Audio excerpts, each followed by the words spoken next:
पहिल्या बैठकीमध्ये तिने 5 करोड रुपये मागितले। फादर, उसकी मदर और हर फैमिली मेंबर ने उसको सपोर्ट करके मेरा जो मराठी में बोलते हैं अमानुष छळ किया है। ताबडतोब त्यांनी तक्रार का केली नाही? त्याला कोणी अडवलं होतं? त्यांच्यावर कोणी बंधन घातलं होतं? आज 2026 आहे, म्हणजे 22 साली किंवा 2018 ते 2022च्या दरम्यान झालेले हे जे काय असे जे प्रकार आहेत त्याची तक्रार ते 2026 मध्ये करतायत। यामुळे दिसून येते की याच्या पाठीमागे काहीतरी काळेबेरं आहे।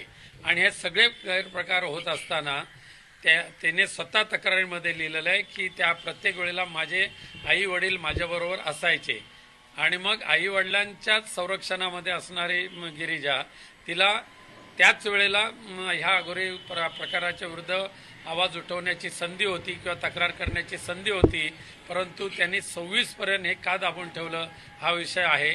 पण त्याचं खरं कारण असं आहे की आता गिरिजा राऊत यांनी DVची सूट फाईल केलेली आहे गेल्या महिन्यामध्ये आणि त्याच्यापूर्वी सुद्धा आमचे वकील आणि त्यांचे वकील यांनी ह्यामध्ये तडजोड करावी DVमध्ये यासाठी काही बैठका घेतल्या होत्या।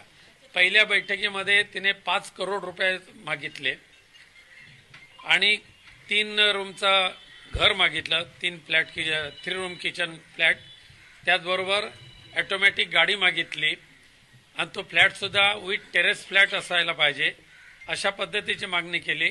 दरमहा 2 लाख रुपये त्याशिवाय खर्चाला मिळाले पाहिजे अशी मागणी केली होती। आम्ही ती मान्य केली नाही।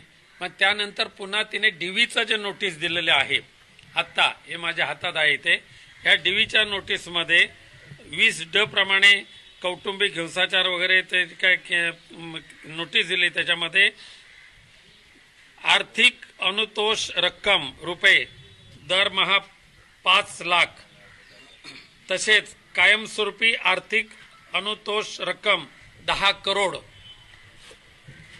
देण्याबाबतचे निर्णय सामनेवाला यांनी द्यावे। त्याचबरोबर भावनात्मक त्रासापोटी जी नुकसान भरपाई आहे ती सुद्धा 2 करोड, 2च ना 2 म्हणजे 10 करोड अधिक 2 करोड 12 करोड आणि मागे एक आहे अजून एक 50 लाख कसलं तरी एक